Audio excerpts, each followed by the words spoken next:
4월 17일 금요일 인도네시아 헤드라인 시작합니다.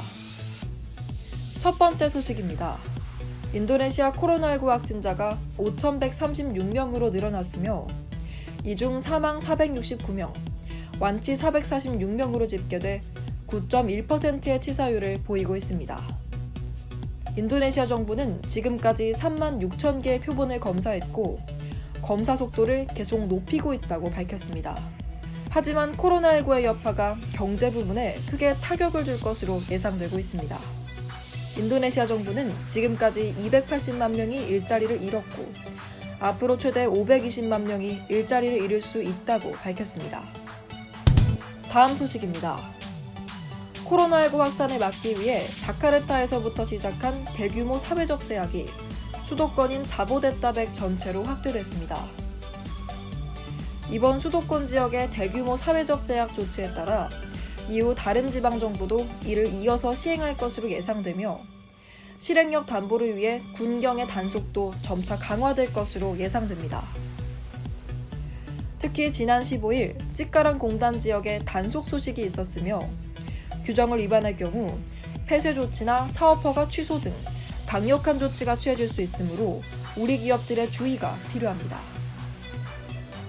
또한 아직 대규모 사회적 제약 조치가 시행되지 않은 지방도시들은 지방정부 차원의 방문객, 귀향객 격리 조치가 별도로 시행되고 있어 지방 방문이 예정된 경우에는 해당 지역의 상황을 잘 확인해보고 방문 여부를 결정하는 것이 필요합니다.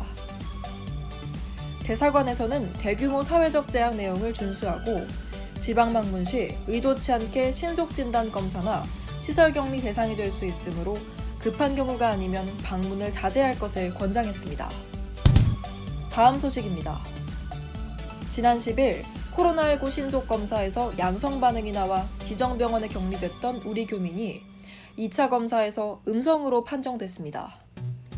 해당 교민은 거주 중이던 아파트에서 이뤄진 신속 검사에서 양성 판정으로 아시안게임 선수촌 지정병원에 격리됐고 정확도가 높은 유전자 증폭 검사를 통해 최종 음성으로 판정됐습니다. 해당 교민의 격리 소식이 전해지자 한인사회는 외국인을 대상으로 무작위 강제 검사를 하는 것이냐, 아시안게임 병원 내 감염될 우려가 있으니 한국인 협력병원으로 옮길 수 있게 해야 한다는 등 많은 관심이 쏠렸습니다.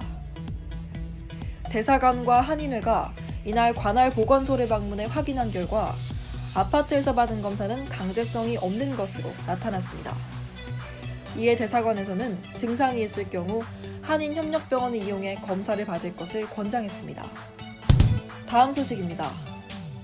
지난 14일 아세안 10개국과 한중일 3개국은 특별 화상 정상회의를 열고 코로나19 공동대응과 함께 경제 쇼크를 극복하기 위한 방안을 논의했습니다. 문재인 대통령은 한국의 방역 경험과 교훈을 회원국들과 공유하고 복합적 위기를 함께 극복해 나가기 위해 지혜를 모을 수 있기를 기대하며 이어 아시아개발은행 신탁기금을 통한 지원 방안과 아세안과 한중일 차원의 기금 조성 방안을 포함해 가용한 모든 재원을 동원해 코로나19 위기를 극복하길 희망한다고 말했습니다. 이날 아세안과 한중일 정상은 공동성명을 통해 신속하고 투명한 정보 공유, 기업인 등 역내 필수적인 상호교류 흐름 유지, 필수 의료물품 기축제 신설, 코로나19 아세안 대응 기금 신설 등에 합의했습니다. 문재인 대통령은 여러 협력 구상이 가시적인 성과로 이어질 수 있도록 장관급 및 고위실무급 협의체에 구체적인 후속 임무를 부여해 점검하는 것이 중요하다고 전했습니다. 다음 소식입니다.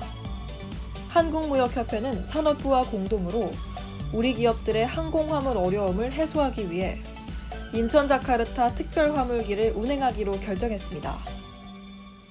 해당 특별화물기는 4월 29일 인천을 출발해 30일에 자카르타로 도착할 예정이며 킬로그램당 3,000원의 운임료가 청구됩니다. 참여 신청은 온라인으로 신청 가능하며 보다 자세한 상황은 댓글창을 확인해 주시길 바랍니다. 다음 소식입니다. 지난 13일 기업은행 인도네시아는 대구 경북 경남 자카르타 사무소와 함께 코로나19로 수출 및 운영에 어려움을 겪고 있는 한인 기업을 지원하고자 인도네시아 한인기업 업무 지원 협약을 체결했다고 밝혔습니다. 이번 협약으로 기업은행 인도네시아는 각 지방자치단체 사무소로부터 추천받는 인도네시아 진출 기업 및 코로나로 경영에 피해를 겪고 있는 기업에 대해 금융우대를 적극 실시할 방침이며 인도네시아에 수출하는 기업과 관련된 수출입금융과 기업은행 인도네시아 지점망을 이용해 한국 수출 상품 홍보도 병행할 계획이라고 밝혔습니다. 기업은행 인도네시아 관계자는 이번 협약이 인도네시아 한인기업 지원을 위한 은행과 공공기관의 모범적인 협업 사례가 되길 바란다며 향후 다양한 기관과의 협업으로 현지 한인기업에게 실질적인 도움이 될 수 있도록 노력하겠다고 전했습니다. 다음 소식입니다. 지난 15일 서부자바에 위치한 찌르본에서 집중호우로 인한 홍수가 발생해 최대 150cm까지 물속에 잠겼습니다. 이번 홍수로 5개의 마을 600여 채의 주택이 피해를 입었으며 현재 비가 자주 내리는 우기기 때문에 추가 피해가 우려되고 있습니다. 특히 코로나19로 인해 주민들이 사회적 거리를 두고 있는 시점에서 발생해 수재민들의 어려움이 더해지고 있습니다. 참고로 자카르타를 포함한 서부자바 지역은 세계에서 가장 빠른 속도로 가라앉고 있는 지역으로 지구온난화에 따른 해수면 상승과 무분별한 지하수 사용으로 인한 지반 침하가 원인으로 알려져 있습니다.